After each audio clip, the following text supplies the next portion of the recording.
For Harden Up, the Queensland Climate Change Centre of Excellence has developed a history of temperature and rainfall, and also a projection at the suburb level. So how do we go from these global models and projections back down to that local level?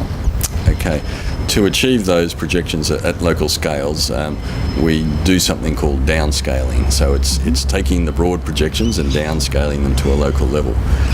There are a number of ways we can do that, or two principal ways. One is through developing our dynamic climate models at finer and finer scales of resolution so that they become local in their own right. Yes. That requires a lot of computing power, and our models need to be developed in slightly different ways.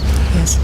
The second approach is to take the output from our existing global climate models at broad scales and look at the trends into the future, and then impose those trends onto the historical climate records at that local scale. At that local scale. So presumably near local suburbs, there are ways of measuring the rainfall and the temperature historically, and so you're connecting those two. Across Queensland and Australia, indeed, we have lots of weather stations that the Bureau has long-term records of, and we can take those stations, look at the historical record, and impose on them the future climate projections. For example, if there's a 2 degree C warming projected for 2050, we can impose that sort of warming onto the historical climate record at a local scale and say, well, this is what your climate might look like in the future. Okay, fantastic. I think it's a useful way for communities to engage at that local level, because then they get